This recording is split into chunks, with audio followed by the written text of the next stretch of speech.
Good afternoon, everybody, and welcome back. It's a beautiful Labor Day here in the Midwest. And what I wanted to talk about today is where I see the market going, the stock market, specifically the U.S. stock market in the next few years.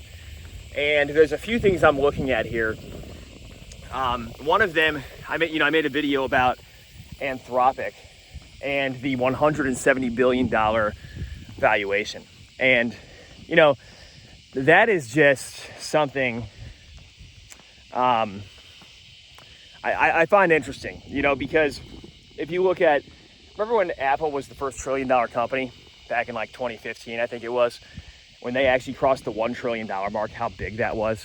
I mean, to me, it's just one of those things where 170 billion for what? I mean, think about this. You have all these venture capital funds. You have all these wealthy investors who they might have access to $100 million that they want to deploy. And so they're going to invest it in a company like Anthropic.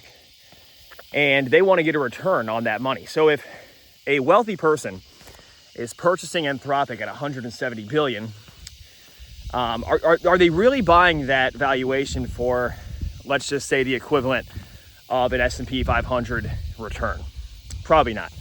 Somebody's buying Anthropic at a $170 billion valuation. They're hoping to get, let's just say, a 500 billion valuation or $1 trillion valuation. So what you have is AI hype, mania, fueled by all these developments. Anthropic's just one example. Open AI, so it's revolutionary, right? It's the new revolutionary technology that's changing the way we work, changing the way we live, yada yada yada. And so this narrative has been pushed on to everybody, and as a result, you have these valuations just going crazy. And a lot of this is pushed by the individuals, and think about all the people with the deep pockets. They have an incentive to keep this party going, whether the technology is really that valuable or not. And that's a whole nother argument, because I can sit here and tell you, I personally don't think that Anthropic, you can say it's worth 170 billion, but why? I mean, like, if you look at somebody who's invested just now at 170 billion, like I said, they're trying to get to 500 billion or $1 trillion. So it's only the beginning for them. They're thinking they're going to get a larger return. So they need that incentive for the prices to keep going up. In other words, the marketing and everything about AI, about artificial intelligence over the next few years, I would expect to continue. The mania, I would expect to continue. The sky-high valuations. I don't see this slowing down anytime soon. Now, as I've mentioned, one thing that I'm looking at, and if you look at the Russell 2000 and 3000 indexes, where have those indexes been, especially over the last 10 years, have they really done well compared to mega cap tech? No. So I would say you can look at mega cap tech. Let's say OpenAI has an IPO and you think it's already at a 500 billion valuation or whatever, 350 billion, and then it goes public at that. You're buying a $500 billion company on the IPO day, or whatever, but I would rather buy a $5 billion company, not a $500 million market cap. And that's what we talk about on the channel, is because those opportunities are largely underdiscovered. And in fact, if you look back at Tesla, Nvidia, all those companies, significantly smaller market caps back in the day, they were treated as jokes. I remember Tesla got so much criticism, especially before 2020, but it was still under a $100 billion market cap. It was still, I think, under a $50 billion market cap.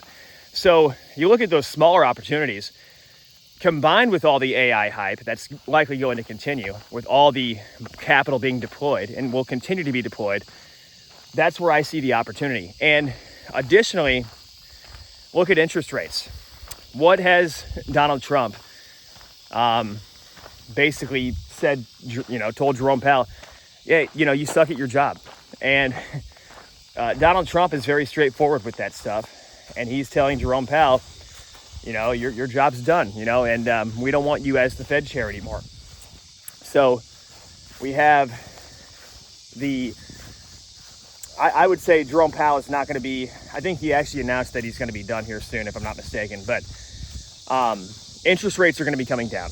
That's another thing, and that's the entire point. So Jerome Powell, or too late Powell, as Trump would say, has kept interest rates low for a while, right? I'm sorry, high, elevated for a while. So they don't want that. Trump doesn't want that. The administration does not want that. They want low interest rates so that people can go out and spend money, so that the economy can be stimulated. And so the issue is that when people come along and say, well, this is a massive bubble, and yes, I would agree, AI will come crashing down eventually, all the hype around it, but it can take a lot longer than you think. And in the meantime, the valuations will keep going sky high.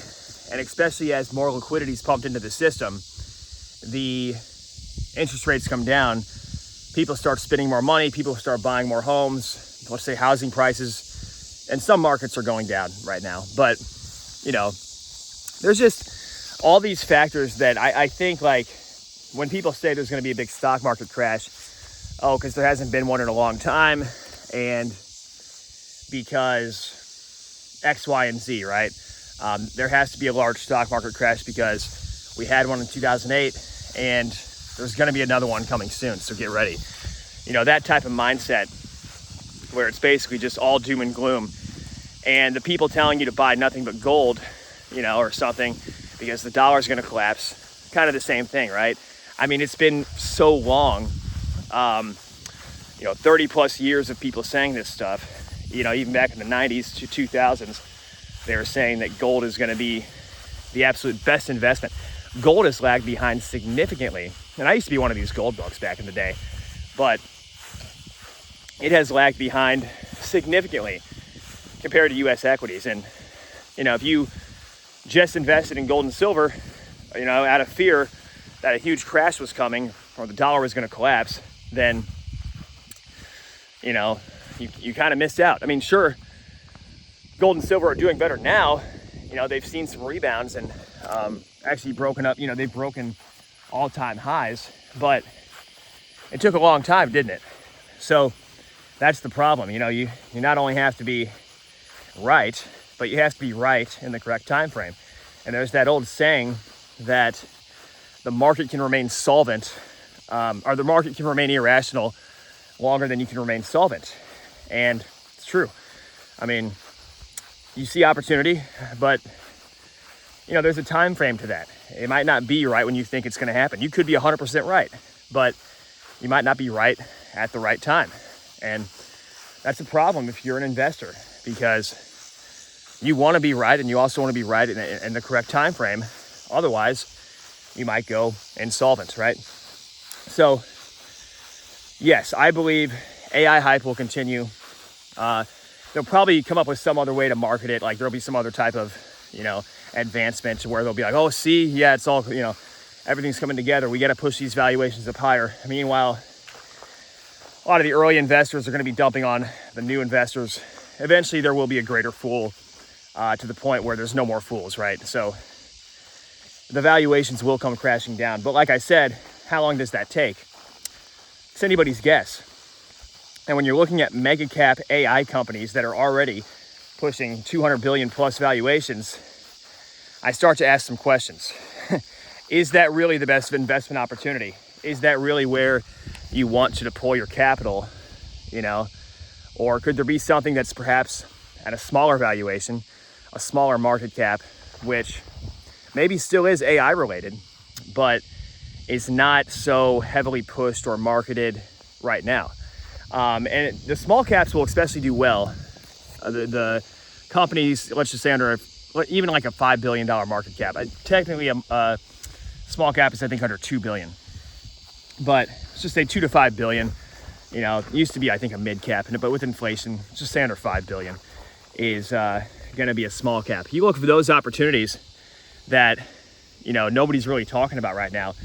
That's going to be the stock that goes up 10x, 20x, 30x, that one opportunity. You don't need a lot of big opportunities in the market to become wealthy if you can find those opportunities that end up doing well. But that's obviously the challenging part, right? So I have some modules that I've been creating. If you guys are interested in becoming a premium channel member, it's like $7 a month. You can check those out. I'm uploading more as we speak, so there'll be members only content. You'll also get access to some of these videos early on. So anyway, that's my thought process, and that's what I'm looking at. I'm not looking so much at all the hype surrounding, these AI mega tech companies, which aren't even public, by the way. But even with like big tech, I'm not looking at big tech. I'm looking at the underdiscovered gems, as you might call them, but the ones that are not gems right now. They're diamonds in the rough, and they are probably hidden right now, probably not getting a lot of news exposure, that you're probably not hearing about them. But one day you might hear about them a lot on the news. And when that happens, it means that the valuation has probably already gone up a lot, because oftentimes that's what happens. And, the early investors, those are the ones who take the biggest risk, but they also have the potential to get the highest return. So that's what I'm looking at. Let me know what you think in the comments down below. Where's AI going? Where is the market going? Are we going to see another stock market crash? Are we going to see another big debacle like 2008? Let me know what you guys think. I want to hear what you think in the comments down below. And with that being said, hope you guys are all enjoying your Labor Day out there if you're watching.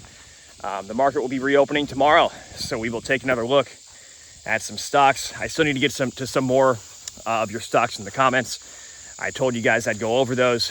I have not had the time this weekend thus far, but I'm hoping to find some time, maybe tomorrow, go over those things and, make some more content for you guys on perhaps some new opportunities, new stocks that we haven't discussed on the channel. So with that being said, thank you so much for tuning in, as always, and take care out there, everybody.